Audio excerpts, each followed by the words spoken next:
Eu quero cumprimentá-lo com a paz do Senhor, dizer do prazer que é ter você aqui comigo para iniciarmos mais um guia de estudo preliminar nessa importante revista desse segundo trimestre de 2022 da classe Adultos da Escola Dominical, título geral Os Valores do Reino de Deus, a relevância do Sermão do Monte para a Igreja de Cristo. E dessa vez nós vamos analisar a lição de número 2, Sal da Terra, Luz do Mundo. Essa lição diz respeito diretamente a cada pessoa que é chamada por Deus para estar inserido no corpo de Cristo, para fazer parte de homens e mulheres que carregam em si os valores do reino. Esses valores só podem ser visualizados através de comportamento de pessoas. É muito importante entender isso, porque o reino de Deus tem dois aspectos, tá? Tem o já realizado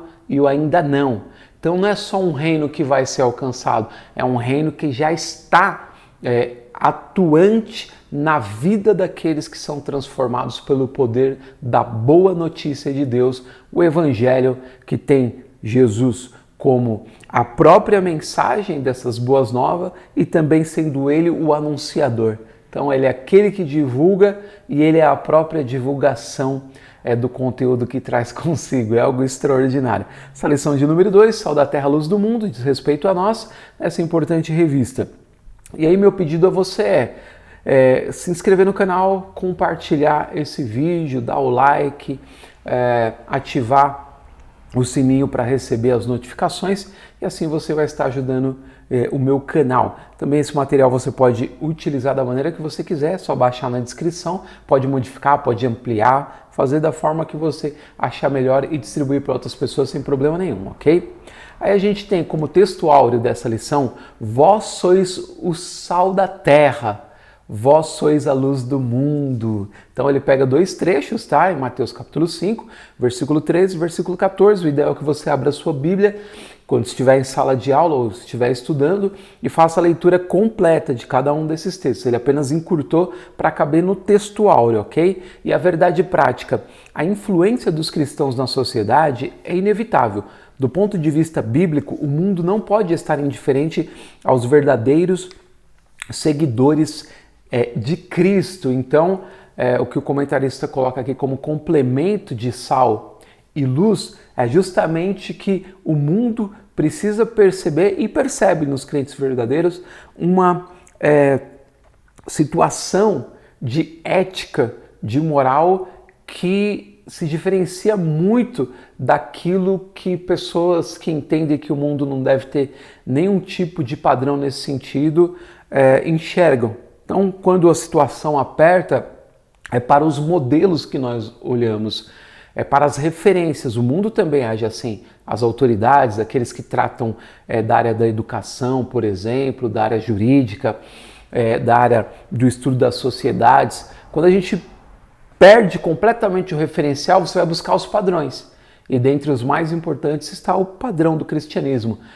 Tem um professor que eu sigo, né, o Clóvis de Barros Filho, que ele é advogado e é filósofo também, professor de ética na USP, já aposentado.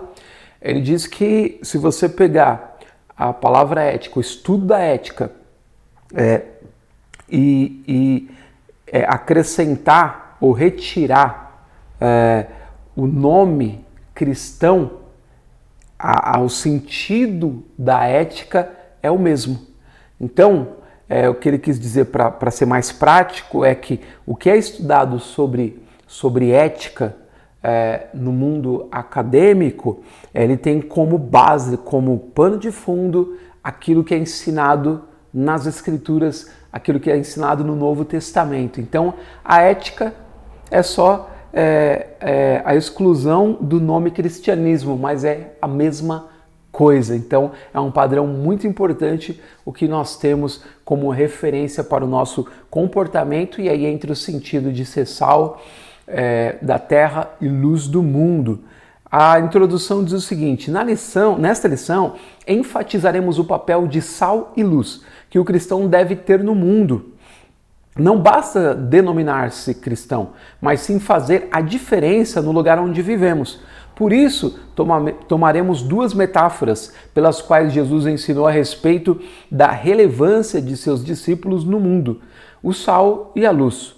Como esta ilumina o lugar de trevas e aquela tempera e conserva o alimento. Somos chamados a influenciar o mundo atual. Olha que coisa extraordinária, que coisa linda esse finalzinho da introdução, né? Somos chamados a influenciar o mundo atual sendo sal e luz. E para ser sal e luz precisa estar completamente inserido no corpo de Cristo e entender aquilo que Ele nos ensina através do exemplo da sua vida terrena e do ensino da sua palavra. E a gente tem a leitura bíblica em classe em Mateus, no capítulo 5, o versículo 13 ao versículo 16, ok? E aí, antes da gente entrar no quadro que eu apresento o slide com toda a estrutura da lição, eu queria aqui trazer apenas um referencial teórico que ajuda, né, um subsídio que ajuda também a entender essa questão, e eu vou me fixar mais no sal. A luz a gente já tem um entendimento mais claro, porque a luz ilumina, ela mostra, né, o que está em trevas, e até se a gente estiver em trevas, ela vai mostrar as trevas que há em nós. E aí a gente vai para a luz se as nossas obras forem boas. Se for mal, a gente foge da luz. E ela também serve para iluminar o caminho, para nos dar a direção. Então a luz tem todo esse sentido. E na questão do sal é um pouquinho mais complicado a elaboração.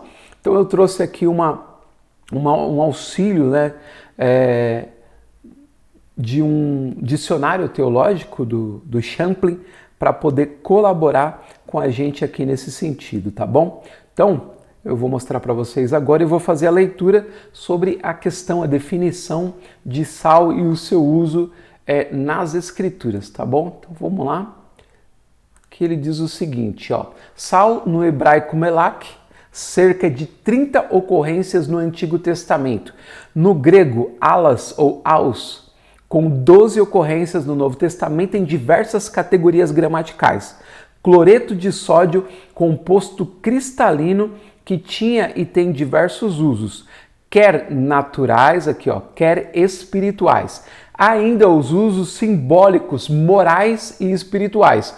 O sal era um item comercial no Oriente, obtido de lagos de sal, especificamente do Mar Morto e da mineração. Então, usos: 1. Condimento para temperar alimentos, tanto para os homens como para os animais, Jó 6 e 6, Isaías 30 e 24. Elemento necessário, aqui em cima, ó, necessário para ofertas e sacrifícios, seja em cereais, seja nos animais, Levíticos 2 e 13. 3. Preservativo para alimentos, então, vegetais e animais, Êxodo 30 e 35. E 4. Auxílio à fertilização do solo para apressar a decomposição de excrementos, Mateus 5 e 13, Lucas 14 e 35.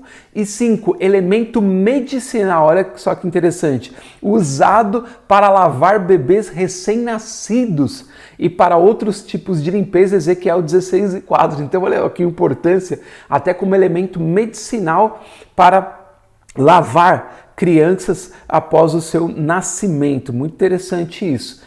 6. Dado como recompensa por serviços juntamente com o óleo e o vinho, e entre os romanos, e posteriormente usado como pagamento, derivando daí a palavra salário. Então aí mais um conhecimento agora, né, do âmbito cultural. Para você que não sabia, a palavra salário vem da expressão sal, e justamente traz esse sentido de que naquela época o sal era dado como pagamento por serviços, e aí veio a palavra salário, e hoje a gente recebe em dinheiro. Que maravilha, né?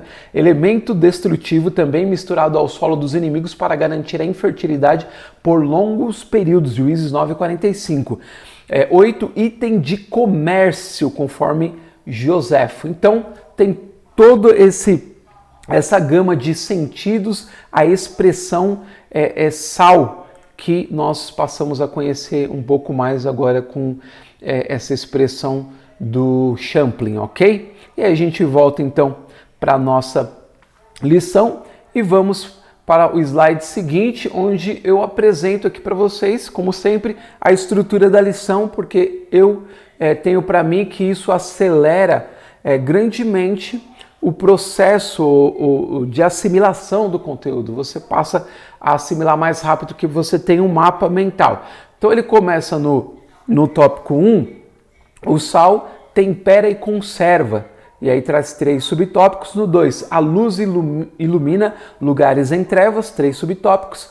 E o terceiro, discípulos que influenciam. Então, também 3 subtópicos. E aí no próximo slide, eu trago para vocês os referenciais bíblicos que estão ligados a cada um dos subtópicos e que você vai ler primeiramente. Aí depois, quando você voltar fazendo o estudo de cada um dos subtópicos, você já vai ter um entendimento. O comentarista está falando isso e esse texto tem relação ou não tem relação, ou tem bastante relação ou pouca relação com o que ele está falando, mas você já vai ter folheado a palavra, porque eu tenho para mim que o principal é a gente ter esse referencial bíblico. Por quê? O comentário que está na lição, ele pode escapar da sua mente ao longo do tempo. Mas se você tiver o referencial, ou seja, aquilo que é essencial de cada ponto, você volta lá, tem as suas marcações e você não esquece mais. Por quê? Porque está ali o conceito, a definição, ou os versículos bases do assunto, você pode retomar em qualquer situação. Tá? Então isso é muito importante. Você tem aqui esse slide disponível só para você buscar as referências bíblicas, tá? Então, a gente chega na conclusão, ele diz o seguinte: nesse mundo dominado pelas trevas do pecado, só mesmo a influência dos servos de Cristo para promover verdadeiras mudanças. É preciso que a luz divina brilhe a partir de nós para que todos vejam as nossas boas obras e glorifiquem o Pai.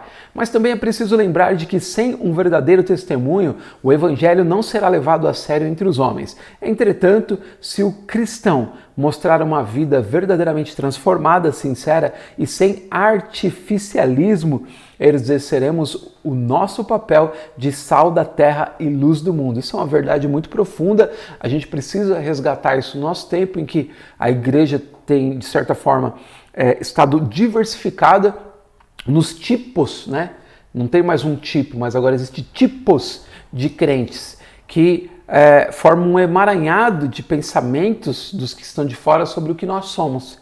E aí não pode ser mais caracterizado como algo homogêneo. Nós somos, por assim dizer, grupos heterogêneos, né? Uma mistura de vários tipos de crente. E aí você precisa sempre se voltar à Escritura para ver quem realmente está exemplificando ou andando conforme o modelo de Cristo, expressando isso através da sua vida. Porque eu tenho para mim que o evangelho vivido é mais poderoso do que o evangelho falado, porque ele é a própria expressão de Deus na sua vida através do Espírito Santo guiando você conforme a verdade que há em Cristo. Então, aqui fica essa reflexão importante. Espero ter auxiliado de alguma maneira para que você possa evoluir, ter uma diretriz mais assertiva no estudo da sua lição e ser uma bênção na sua próxima aula, tá?